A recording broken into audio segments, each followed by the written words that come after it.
నమస్కారం ADB news కు స్వాగతం. ముందుగా హెడ్లైన్స్.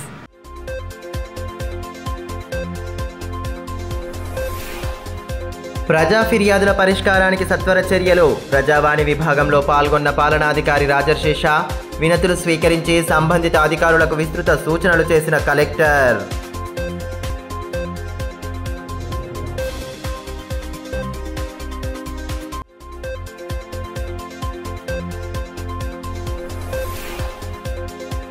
పరిశుభ్ర వాతావరణంలో విద్యార్థులకు నాణ్యమైన భోజనం అందించాలి. ఫుడ్ పాయిజన్ ఘటనలు జరగకుండా సిబ్బందికి అవగాహన సదస్సు. వంట చేసే సమయంలో తీసుకోవాల్సిన జాగ్రత్తలపై ఫుడ్ కంట్రోలర్ సూచనలు.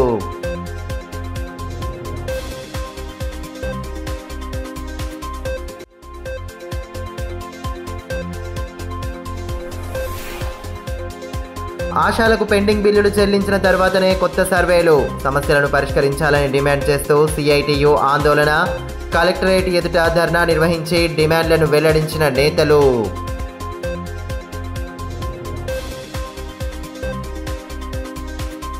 పట్టణంలోని కలెక్టరేట్ సమావేశ మందిరంలో సోమవారం ప్రజావాణి ఫిర్యాదుల విభాగాన్ని నిర్వహించారు. కలెక్టర్ రాజశేష ప్రజావాణిలో పాల్గొని అర్జీదారుల నుండి వినతులను స్వీకరించారు. సమస్యల పరిష్కారానికి తగు చర్యలు తీసుకోవాలని సంబంధిత శాఖల అధికారులకు దిశానిర్దేశం చేశారు. అర్జీదారుల సమస్యల పరిష్కారానికి అధికార యంత్రాంగం సత్వర చర్యలు తీసుకోవాలని కలెక్టర్ రాజశేష ఆదేశించారు. సోమవారం స్థానిక కలెక్టరేట్ సమావేశ మందిరంలో నిర్వహించిన ప్రజావాణి ఫిర్యాదుల విభాగంలో ఆయన పాల్గొన్నారు.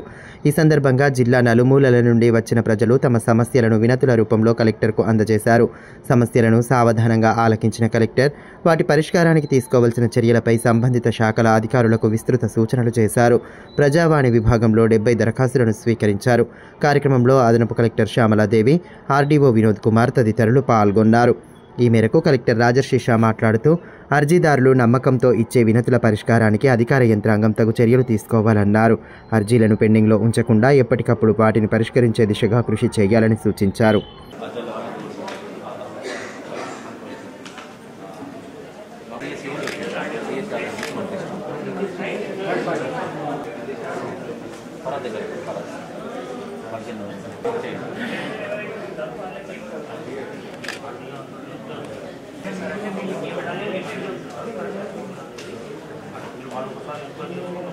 వసతి గృహాలలో చదువుతున్న విద్యార్థులకు నాణ్యమైన భోజనం అందించాలని, పరిసరాలు పరిశుభ్రంగా ఉంచాలని ఉమ్మడి జిల్లా ఫుడ్ కంట్రోలర్ టి నాయక్ అన్నారు. ఇటీవల ఫుడ్ పాయిజన్ ఘటనలు చోటు చేసుకుంటున్న నేపథ్యంలో హాస్టల్ వార్డెన్లు, వెల్ఫేర్ అధికారులు, వంట మనుషులు, నర్సులకు పలు అంశాలపై అవగాహన కల్పించారు. స్థానిక డిఎంఎండ్హెచ్ఓ కార్యాలయ సమావేశ మందిరంలో ఏర్పాటు చేసిన సమావేశంలో భాగంగా వంట చేసే సమయంలో తీసుకోవాల్సిన జాగ్రత్తలను వివరించారు. కార్యక్రమంలో DM and HO doctor Narender Rathod, BC welfare అధికారి రాజలింగు, ఎన్సీడీ ప్రోగ్రాం అధికారి డాక్టర్ శ్రీకాంత్ తదితరులు పాల్గొన్నారు. ఈ సందర్భంగా ఫుడ్ కంట్రోలర్ టి నాయక్ మాట్లాడుతూ సోమవారం నుండి 5వ తేదీ వరకు గురుకులాల సిబ్బందికి శిక్షణ ఉంటుందని తెలిపారు. ఫుడ్ పాయిజన్ ఘటనలు పునరావృతం కాకుండా తగు జాగ్రత్తలు సూచిస్తున్నట్లు పేర్కొన్నారు. ఫుడ్ పాయిజన్ కారణంగా విద్యార్థులు అస్వస్థతకు గురైతే తీసుకోవాల్సిన తక్షణ చికిత్సలపై సైతం అవగాహన కల్పిస్తున్నామని వివరించారు. సంబంధిత అధికారులు, సిబ్బంది ఈ విషయాలపై అప్రమత్తంగా ఉంటూ నాణ్యమైన భోజనం అందించేలా చూడాలని సూచించారు.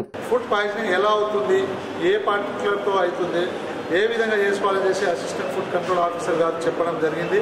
అదేవిధంగా హెల్త్ ఇష్యూలో ఇమీడియట్గా ఫుడ్ పాయిజనింగ్ అయితే హాస్టల్లో చేయాల్సిన పరిస్థితి ఏంటి, ఏదేది ట్రాబ్లెట్స్ ఇచ్చుకోవాలా, ఏమైతే first food hygienic techniques, food hygienic technique కానీ గుడ్ హెల్త్ పర్సనల్ హైజీనిక్, వ్యక్తిగత పరిశుభ్రత, పరిసరాల పరిశుభ్రత ఉంచుకోవడము, హ్యాండ్ వాష్ చేసుకోవడము, తర్వాత ఓఆర్ఎస్ పాకెట్ సఫిషియెంట్ ఉంచుకోవడం, తర్వాత ఎమర్జెన్సీ నంబర్స్ ఏదైతే నా మెడికల్ టీమ్స్ కానీ వాళ్ళ ఎమర్జెన్సీ నెంబర్స్ అక్కడ ఏదైతే హాస్టల్లో పేస్ట్ చేయడం అనేది, తర్వాత ఒకవేళ ఎమర్జెన్సీ అంబులెన్స్ కానీ ఎక్కడైనా మనకు ప్రాబ్లం ఉంటే ఆల్టర్నేటివ్ ఎమర్జెన్సీ నెంబర్ ఉంచుకోవడం, ఇట్లాంటివి అన్నీ మనకు ఇక్కడ వచ్చిన స్టాఫ్ అందరికి చెప్పడం జరిగింది. నారాయణపేటలో కానీ, వికారాబాద్ జిల్లాలో కానీ, ఆసిఫాబాద్, కొమరంభీం జిల్లాలో జరిగినటువంటి ఘటనలు మన జిల్లాలో జరగకుండా సేఫ్టీ, ఫుడ్ సేఫ్టీ ఎట్లా పాటించాలి చెప్పి దాంట్లో ఎవరైతే వంట చేస్తారో వర్కర్లకు కానీ, హాస్టల్ వెల్ఫేర్ ఆఫీసర్లకు కానీ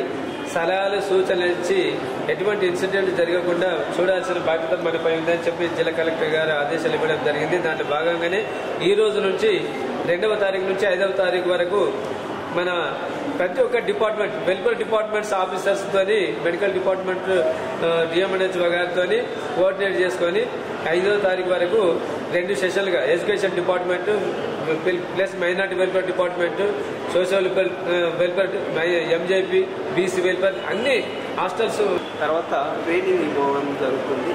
ఇక్కడ మనము ఏఎన్ఎంస్ కానీ వాళ్ళ కుక్స్ కానీ డిప్యూటీ వార్డన్స్ కానీ కానీ ఈ రోజు నుంచి 5వ తారీఖు వరకు 2 సెషన్ ప్రకారము మనకు ట్రైనింగ్ ఇవ్వడం జరుగుతుంది. కాబట్టి వాళ్ళు ఎందుకంటే ఈ ఫుడ్ పాయిజనింగ్ మ్యాక్సిమంగా ఇప్పుడు తెలంగాణ మొత్తంలో అన్ని హాస్టళ్లలో మ్యాక్సిమంగా ఫుడ్ పాయిజనింగ్ జరుగుతుంది. కాబట్టి దాన్ని క్లియర్గా వాళ్ళకు అవగాహన కలిగించాలి అనే ఉద్దేశంతో ఈ ట్రైనింగ్ కండక్ట్ చేయడం జరుగుతుంది. ఆశాలకు లెప్రసీ, పల్స్ పోలియో పెండింగ్ నగదును జమ చేసిన తర్వాతనే కొత్త సర్వేలు చేయించాలని సిఐటియు జిల్లా కార్యదర్శి అన్నముల కిరణ్ డిమాండ్ చేశారు. ఈ విషయమై సోమవారం కలెక్టరేట్ ఎదుట ధర్నా నిర్వహించి నిరసన నినాదాలతో హోరెత్తించారు. ఆశా వర్కర్లు గతంలో చేసిన పల్స్ పోలియో సర్వే పెండింగ్ నగదును చెల్లించిన తరువాతనే కొత్త సర్వేలు చేయించాలని సిఐటియు జిల్లా కార్యదర్శి అన్నముల కిరణ్ డిమాండ్ చేశారు. పెండింగ్ బిల్లులను వెంటనే చెల్లించాలని డిమాండ్ చేస్తూ సోమవారం కలెక్టరేట్ ఎదుట ఆందోళన చేపట్టారు. ఆశా వర్కర్ల సమస్యలను ప్రస్తావిస్తూ పెద్ద ఎత్తున నిరసన నినాదాలు చేశారు. ప్రభుత్వ వైఖరికి నిరసనగా నినాదాలతో హోరెత్తించారు. సమస్యలను ప్రభుత్వం వెంటనే పరిష్కరించాలని డిమాండ్ చేశారు. ధర్నాలో యూనియన్ అధ్యక్షురాలు నైతం శోభ, సునీత, పుష్ప, లక్ష్మి తదితరులు పాల్గొన్నారు.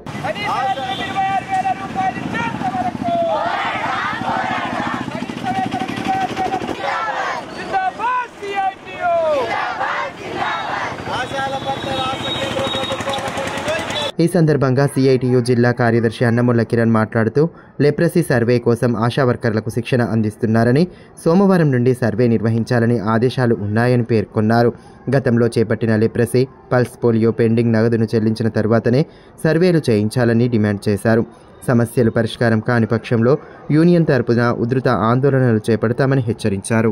హెల్త్ అధికారులతోటి లెప్రసీ ఆశా వర్కర్లందరూ లెప్రసీ సర్వే చేయాలని చెప్పేసి చెప్తా ఉన్నది. మరోవైపు కుష్ఠరహిత తెలంగాణగా మార్చడానికి మేము ప్రయత్నాలు చేస్తున్నామని చెప్పేసి ప్రచార ఆర్భాటం చేసుకుంటా ఉన్నది. వాస్తవంగా గత సంవత్సరం ఆశాలు లెప్రసీ సర్వేలు చేశారు, పోలియో సర్వేలు చేశారు, అనేక సర్వేలు చేశారు. టీబీ సర్వే ప్రతి నెల చేస్తూనే ఉన్నారు. టీబీ రిపోర్ట్లు రాష్ట్ర ప్రభుత్వానికి పంపిస్తూనే ఉన్నారు. కానీ రాష్ట్ర ప్రభుత్వం ఏమో గత సంవత్సరం చేసిన సర్వేల బిల్లులే ఇప్పటి వరకు చెల్లించలేదు. కమిషనర్ దృష్టికి తీసుకెళ్తేనేమో మేము ఆల్రెడీ డిఎంఎన్హెచ్ఓలకు డబ్బులు పంపించామని చెప్తా ఉన్నారు. ఇటు డిఎంఎన్హెచ్ఓ వాళ్ళ దగ్గరికి వెళ్తే మాకు డబ్బులు రాలేదని చెప్తా ఉన్నారు. ప్రభుత్వ అధికారులే ఈరోజు ద్వంద్వ మాటలు చెప్తూ ఈరోజు ఆశాలను అయోమయానికి గురి చేస్తున్న పరిస్థితి ఉన్నది. మరోవైపు పాత బిల్లులు చెల్లించకుండానే కొత్త సర్వేలు చేయించుకుంటున్న పరిస్థితి ఉన్నది. ఆశాలేమో కనీస వేతనాలు అడుగుతా ఉన్నారు, పిఎఫ్, పిఎస్ఐ పెన్షన్, ఇన్సూరెన్స్లు అడుగుతా ఉన్నారు. కానీ ప్రభుత్వాలు మాత్రం అవి చెల్లించకుండా, ఇవ్వకుండా ఆశాలతోటి వెట్టి చాకిరీ చేయించుకోవడానికి సిద్ధమవుతా ఉన్నాయి. మేము సిఐటిగా ఆశా వర్కర్స్ యూనియన్గా ఒకటే డిమాండ్ చేస్తూ ఉన్నాం. పెండింగ్లో ఉన్న బిల్లులను చెల్లించాలి. ఆ చెల్లించిన తర్వాతనే కొత్త సర్వేలను ప్రారంభించాలి. ఆశా వర్కర్లందరికీ కనీస వేతనం 26,000 రూపాయలు ఇవ్వాలి. పిఎఫ్, ఈఎస్ఐ పెన్షన్, ఇన్సూరెన్స్ ఇవ్వాలి. 50 లక్షల రూపాయల ప్రమాద బీమా సౌకర్యం కల్పించాలని డిమాండ్ చేస్తున్నాం. సర్కారు ఉద్యోగాల సాధన వెనుక కఠోర శ్రమ దాగి ఉంటుందని, లక్ష్య సాధన కోసం దృఢ సంకల్పం, పట్టుదలతో ముందుకు సాగాలని ఎమ్మెల్యే పాయల్ శంకర్ అన్నారు. పట్టణంలోని పద్మశాలి సంఘ భవనంలో ప్రభుత్వ కొలువులు సాధించిన 40 మంది యువతీ యువకులకు పద్మశాలి అఫీషియల్స్ అండ్ ప్రొఫెషనల్స్ ఆధ్వర్యంలో ఘనంగా సత్కరించారు. కార్యక్రమ ముఖ్య అతిథిగా హాజరైన ఎమ్మెల్యే ప్రభుత్వ ఉద్యోగాలు సాధించిన వారిని శాలువాలతో ఘనంగా సత్కరించి అభినందనలు తెలియజేశారు. బడుగు బలహీన వర్గాల నుండి విద్యార్థులు పేదరికం, సామాజిక ఆటుపోట్లను ఎదుర్కొని పట్టుదలతో ఉద్యోగాలు సాధించడం అభినందనీయమన్నారు.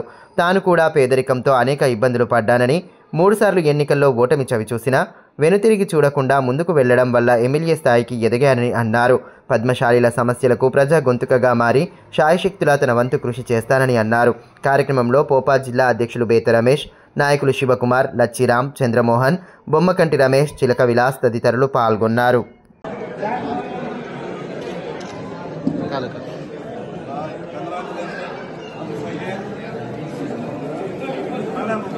తాంసీ మండల కేంద్రంలోని ఆశ్రమ పాఠశాలను trainee assistant collector Abhigyan Malaviya సోమవారం ఆకస్మికంగా తనిఖీ చేశారు.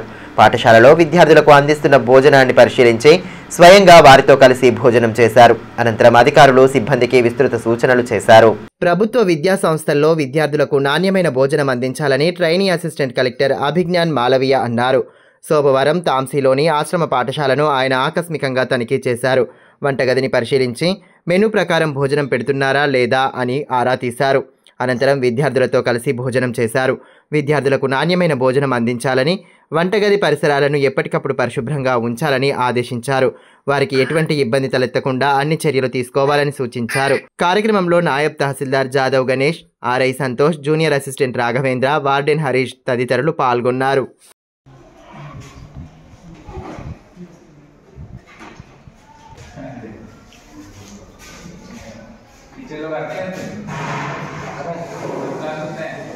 బేలా మండలం కొబ్బాయి గ్రామంలో సోమవారం బాజీరావు బాబా సప్తాహ ముగింపు కార్యక్రమాన్ని కనుల పండువగా నిర్వహించారు.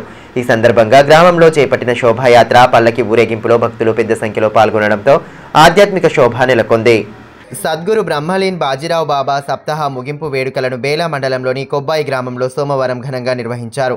సప్తాహ సందర్భంగా గ్రామంలోని హనుమాన్ ఆలయంలో కలశ ఘట స్థాపన చేసి వారం రోజులుగా వివిధ ఆధ్యాత్మిక కార్యక్రమాలను నిర్వహించారు. ప్రతిరోజు ఉదయం నుండే ప్రభాత బేరి, ధ్యాన, కీర్తన, ప్రవచన, హరిపాఠ్ తదితర కార్యక్రమాలను భక్తి ప్రపత్తుల నడుమ నిర్వహించడంతో గ్రామంలో ఆధ్యాత్మికత నెలకొంది. సప్తాహ ముగింపును పురస్కరించుకొని గ్రామ ప్రధాన వీధుల గుండా చేపట్టిన శోభాయాత్ర విశేషంగా ఆకట్టుకుంది. దేవతామూర్తుల వేషధారణలో ఉన్న చిన్నారులను అందంగా అలంకరించిన రథంలో ఉంచి ఊరేగింపు నిర్వహించారు. బాబా చిత్రపటాన్ని పల్లకిలో ఉంచి పల్లకి శోభాయాత్ర చేపట్టగా భక్తులు పల్లకికి ప్రత్యేక పూజలు జరిపారు. దారి పొడవునా భక్తులు భజన గీతాలను ఆలపిస్తూ ఊరేగింపులో పాల్గొనడంతో ఆధ్యాత్మిక వాతావరణం నెలకొంది. అనంతరం దహి అండికాల అన్నదానం ఏర్పాటు చేశారు. बाजीराव बाबा तुम्ही जन्म घ्यावा पुन्हा, बाजीराव बाबा तुम्ही जन्म घ्यावा पुन्हा.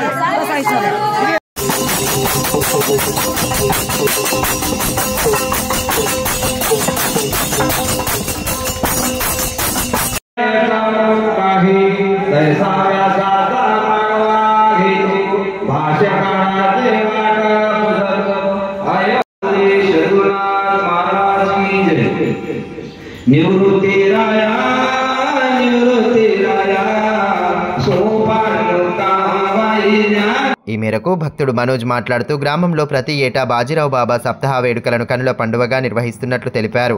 ఆధ్యాత్మిక కార్యక్రమాల ద్వారా ప్రజలు సన్మార్గంలో నడుస్తారని, చెడు మార్గాన్ని వీడి మంచి వైపు పయనిస్తారని పేర్కొన్నారు. దేవకి నందనం పంచచారుణ వర్ధనం కృష్ణం వందే జగద్గురు. ప్రతి సంవత్సరం ప్రకారం ఈ సంవత్సరం కూడా కొబ్బాయి గ్రామంలో బ్రహ్మలీన్ శ్రీ సద్గురు బాజీరావు మహారాజ్ యొక్క ముగింపు వేడుకలను ఘనంగా నిర్వహిస్తూ ఈరోజు సత్మార్గంలో నడవటానికి, పరమాత్మను సాధించడానికి ప్రతి ఏటా ఈ సంవత్సరం లాగానే ఈ సంవత్సరం కూడా ఘనంగా నిర్వహించినాము.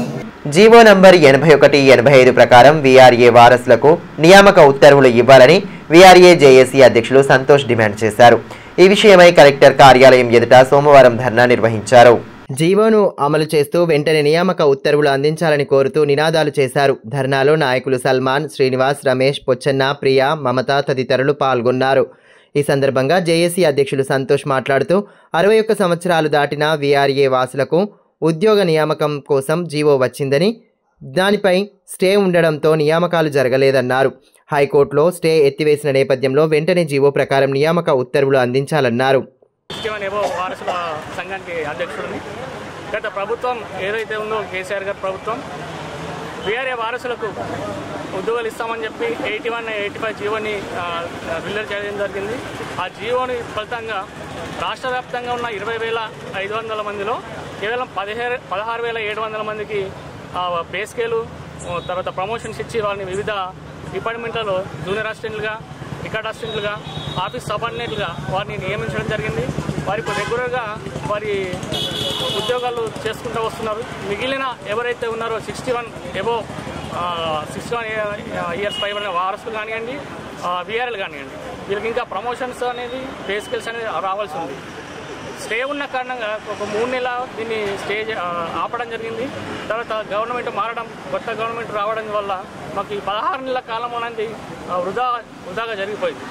సో గవర్నమెంట్ వేడుకుంది ఒకటే, మాకు ఇప్పటికైనా మీరు ప్రభుత్వం అని చెప్తున్నాను కాబట్టి మా బాధను అర్థం చేసుకొని మా యొక్క కుటుంబాలను ఆదుకుంటారని తెలియజేస్తూ ఈ సందర్భంగా తెలియజేస్తాం. తలమడుగు మండలం పల్సీకే గ్రామంలోని విఠల రుకుంబాయ్ ఆలయ 5వ వార్షికోత్సవాన్ని కన్నుల పండుగగా జరుపుకున్నారు. ఇందులో భాగంగానే సోమవారం ప్రియదర్శిని యువజన సంఘం ఆధ్వర్యంలో అంతర్రాష్ట్ర కబడ్డీ పోటీలను నిర్వహించగా క్రీడాకారులు పోటీల్లో ఉత్సాహంగా పాల్గొన్నారు. పోటీల ప్రారంభోత్సవానికి మాజీ జెడ్పీటీసీ గణేష్ రెడ్డి ముఖ్య అతిథిగా హాజరయ్యారు. ముందుగా ఆలయంలో ప్రత్యేక పూజలు జరిపారు. అనంతరం క్రీడాకారులను పరిచయం చేసుకుని కబడ్డీ పోటీలను ప్రారంభించారు.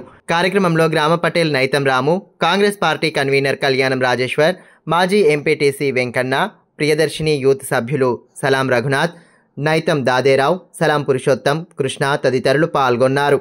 ఈ సందర్భంగా మాజీ జెడ్పీటీసీ గోక గణేష్ రెడ్డి మాట్లాడుతూ గ్రామీణ క్రీడాకారుల ప్రతిభను వెలికితీసేలా ప్రతి ఏడాది పోటీలను నిర్వహించడం అభినందనీయమని అన్నారు.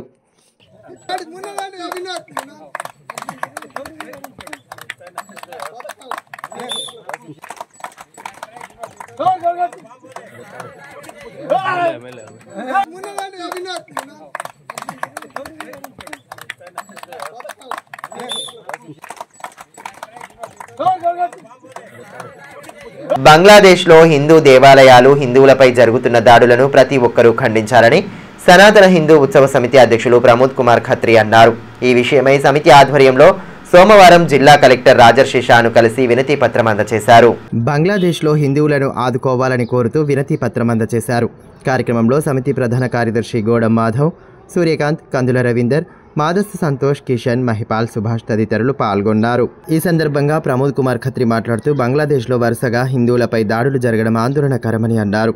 ఇస్కాన్ ప్రతినిధులను సైతం అరెస్టు చేస్తున్నారని, వారిని వెంటనే విడుదల చేయాలని డిమాండ్ చేశారు. దాడులను ప్రతి ఒక్కరూ ఖండించాల్సిన అవసరం ఉందని పేర్కొన్నారు.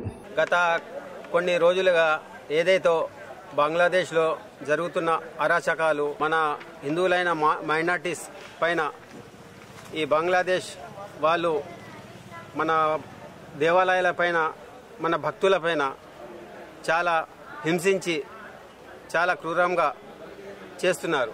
అయితే దీనికి మేము ఆదిలాబాద్ జిల్లా సనాతన హిందూ ఉత్సవ సమితి నుంచి ఏదైతే ఈరోజు సోమవారం మన స్థానిక జిల్లా కలెక్టర్ గారికి ఒక మెమోరాండం అందజేయడం అయింది. ఉపాధ్యాయ ఉద్యోగుల సమస్యల పరిష్కారానికి ప్రభుత్వం చిత్తశుద్ధితో పనిచేస్తోందని పీఆర్టీయూ తెలంగాణ రాష్ట్ర ప్రధాన కార్యదర్శి డాక్టర్ పార్వతి సత్యనారాయణ పేర్కొన్నారు. స్థానిక ప్రెస్ క్లబ్లో ఏర్పాటు చేసిన మీడియా సమావేశంలో పలువురు నేతలతో కలిసి ఆయన పాల్గొన్నారు. 317 జీవోతో ఉద్యోగ ఉపాధ్యాయులు ఎదుర్కొంటున్న ఇబ్బందుల పరిష్కారానికి ప్రభుత్వం కేబినెట్ సబ్ కమిటీని నియమించిందని, కమిటీ క్షేత్రస్థాయిలో పలు దఫాల వారీగా సుదీర్ఘ చర్చలు జరిపిన తరువాత ప్రభుత్వానికి నివేదికను అందించిందని తెలిపారు. 317 జీవో కారణంగా ఇబ్బందులు పడుతున్న వారికి బదిలీలు చేపట్టాలని ప్రభుత్వం తాజాగా ఉత్తర్వులు జారీ చేసినట్లు పేర్కొన్నారు. ప్రభుత్వ తాజా ఉత్తర్వులపై నెలకొన్న సందేహాలను నివృత్తి చేయడానికి పాఠశాల విద్యాశాఖ ద్వారా స్పష్టమైన మార్గదర్శకాలు విడుదల చేయాలని కోరారు. ఉత్తర్వులు జారీ చేసిన ధర్మిల వెంటనే ఉపాధ్యాయుల్లో తీవ్ర ఆందోళనకు గురవుతున్నారు. పలు రకాల సందేహాలు వ్యక్తం చేస్తూ ఉన్నారు. కాబట్టి రాష్ట్ర విద్యాశాఖను మీ ద్వారా విజ్ఞప్తి చేస్తుంది ఏంటంటే, సాధారణ పరిపాలన శాఖ జారీ చేసిన ఉత్తర్వులపై స్పష్టమైన మార్గదర్శకాలు జారీ చేయాలని విజ్ఞప్తి చేస్తా ఉన్నా. ప్రభుత్వం ఇచ్చిన హామీ ప్రకారం ప్రతి ఒక్క రైతుకు రుణమాఫీ చేయాలని అఖిలపక్ష రైతు సంఘం అధ్యక్షులు బండి దత్తాత్రేయ డిమాండ్ చేశారు. స్థానిక ప్రెస్ క్లబ్లో ఏర్పాటు చేసిన మీడియా సమావేశంలో ఆయన పాల్గొని ప్రతి రైతుకు రుణమాఫీ చేయడంతో పాటు రైతు భరోసాను సైతం వెంటనే విడుదల చేయాలన్నారు. అన్నదాతల సమస్యల పరిష్కారానికి ప్రభుత్వం దృష్టి సారించాలని డిమాండ్ చేశారు.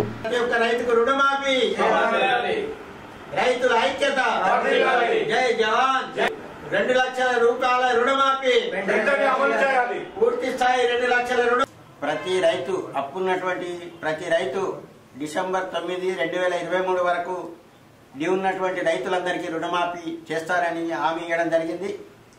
దాంట్లో భాగంగానే ఇప్పటి వరకు 4 విడతలుగా రుణమాఫీ కూడా చేయడం జరిగింది. వాస్తవంగా అప్పుడు మేము చెప్పినాం 40% మంది రైతులకే వచ్చిందని. ప్రామాణికం లేకుండా ఈ రేషన్ కార్డు కానీ ఇతరత్ర ఆధార్ కార్డు కానీ అవన్నీ సంబంధాలు అనేటువంటివి లేకుండా వాస్తవంగా రైతు బ్యాంకు ఖాతాల్లో ఉన్నటువంటి ఆ ఖాతాలన్నీ తెప్పించుకొని 2 లక్షల వరకు రుణమాఫీ చేస్తామని చెప్పడం జరిగింది. కానీ అనేకమైనటువంటి ప్రామాణికాలు పెట్టడం వల్ల రైతులందరికీ ఇప్పుడు రాకపోవడం అనేటువంటి శోచనీయం. మేము గతంలో కొంత ఆందోళన చేయడం వల్ల నిన్న 4వ విడత రుణమాఫీ అనేటువంటిది చేయడం జరిగింది. ఇంకా బ్యాంకులలో జమ కాలేదు. వాస్తవంగా 2 లక్షల లోపు ఉన్నటువంటి రైతులకు కూడా రాలేదు, 2 లక్షల పైన ఉన్నటువంటి వాళ్ళకు కూడా రాలేదు. అయితే కొంతమంది 2 లక్షల పైన ఉన్నటువంటి వాళ్ళందరూ 20,000 30,000 ఉన్నటువంటి రైతులందరూ కూడా కట్టుకోవడం జరిగింది. 2 లక్షల వరకు రుణమాఫీ వస్తుందని చెప్పి. అందుకని ఆ పద్ధతిలో చేయాలి. భార్యాభర్తలు ఇద్దరికి ఉంటే భార్యాభర్తలు ఇద్దరికి కూడా 2 లక్షల లోపల ఇవ్వాలనేటువంటిది చెప్పిండు. 2 లక్షల లోపల ఉన్నటువంటి భార్యాభర్తలకు కూడా ఇద్దరికి రానటువంటి సందర్భాలు ఉన్నాయి.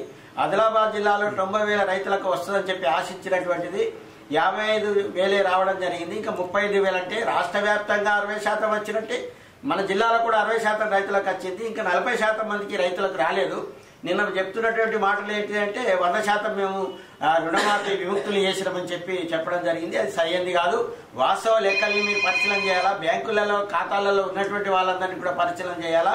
చేసిన తర్వాత మీరు చెప్పిన మాట ఏదో దాని ప్రకారం రుణమాఫీ చేయాలని చెప్తున్నాము. రెండవ అంశం ఏంటంటే రైతు భరోసా కూడా ఇప్పటికీ మళ్ళీ ఇప్పుడు సంక్రాంతి 2 విడతలుగా మేము చెప్పాము. మొన్న దాని మీద ఆందోళన కూడా చేశాం, ధర్నా కూడా చేశాం. 2 విడతలుగా రైతు 15,000 వేయాలని చెప్పడం జరిగింది. ఆ 2 విడతలు కాదు, ఇప్పుడు సంక్రాంతికి మేము వేస్తామని చెప్తున్నారు. అందుకని ఖచ్చితంగా ఈ రైతు భరోసా అనేటువంటిది ఇవ్వాలా. లేకుంటే ప్రజలలో కొందరికి రావడం రుణమాఫీ, కొందరికి రాకపోవడం అనేటువంటిది ఆందోళన అనేటువంటిది ఉన్నది. అందుకని ప్రతి ఒక్క రైతుకు 2 లక్షలు ఉన్నటువంటి వాళ్ళకు బ్యాంకు ఖాతాల్లో ఉన్నటువంటి వాళ్ళు తెప్పించుకొని రుణమాఫీ చేయాలని చెప్పి ప్రధానంగా మేము అఖిలపక్షంగా డిమాండ్ చేస్తున్నాం. ప్రపంచ దివ్యాంగుల దినోత్సవాన్ని ఈ నెల 3వ తేదీన జిల్లా వ్యాప్తంగా ఘనంగా నిర్వహించాలని జిల్లా దివ్యాంగుల సంక్షేమ సంఘం అధ్యక్షులు నగేష్ అన్నారు. జెడ్పీ సమావేశ మందిరంలో నిర్వహించనున్న కార్యక్రమానికి దివ్యాంగులు అధిక సంఖ్యలో హాజరై జయప్రదం చేయాలని స్థానికంగా ఏర్పాటు చేసిన మీడియా సమావేశంలో పిలుపునిచ్చారు. డిసెంబర్ 3న ప్రపంచ వికలాంగుల దినోత్సవం జరుపుకుంటున్నాము. జిల్లాలోని వికలాంగులందరూ సోదరిమణులు అధిక సంఖ్యలో పాల్గొని విజయవంతం చేయాలని ఈ మెసేజ్ పంపుతున్నాము. రేపు జరగబోయే అంతర్జాతీయ వికలాంగుల దినోత్సవాన్ని పురస్కరించుకొని ప్రతి సంవత్సరము ప్రతి జిల్లాలో ప్రతి మండల కేంద్రంలో వికలాంగుల దినోత్సవం డిసెంబర్ 3న జరుపుకుంటున్నాము. కనుక రేపు జరగబోయే ప్రపంచ వికలాంగుల దినోత్సవం అందరికీ తెలియజేయాలన్నట్టుగా ఈరోజు మేము చెప్పడం జరుగుతుంది. కావున రేపు ఆదిలాబాద్ జిల్లాలో జెడ్పీ హాల్లో జరిగే ఈ కార్యక్రమానికి వికలాంగులందరూ తరలి వచ్చి ఈ కార్యక్రమాన్ని విజయవంతం చేయగలరని తెలియజేస్తున్నాము. వార్తలు ముగించే ముందు హెడ్లైన్స్ మరోసారి.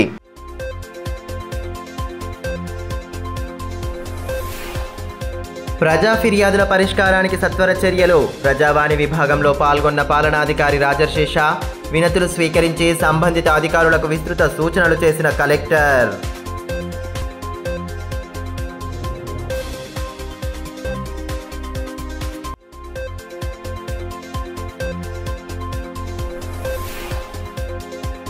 పరిశుభ్ర వాతావరణంలో విద్యార్థులకు నాణ్యమైన భోజనం అందించాలి. ఫుడ్ పాయిజన్ ఘటనలు జరగకుండా సిబ్బందికి అవగాహన సదస్సు. వంట చేసే సమయంలో తీసుకోవాల్సిన జాగ్రత్తలపై ఫుడ్ కంట్రోలర్ సూచనలు.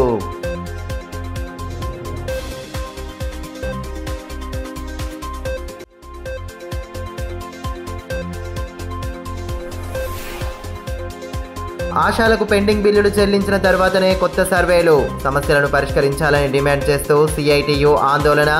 కలెక్టరేట్ ఎదుట ధర్నా నిర్వహించి డిమాండ్లను వెల్లడించిన నేతలు.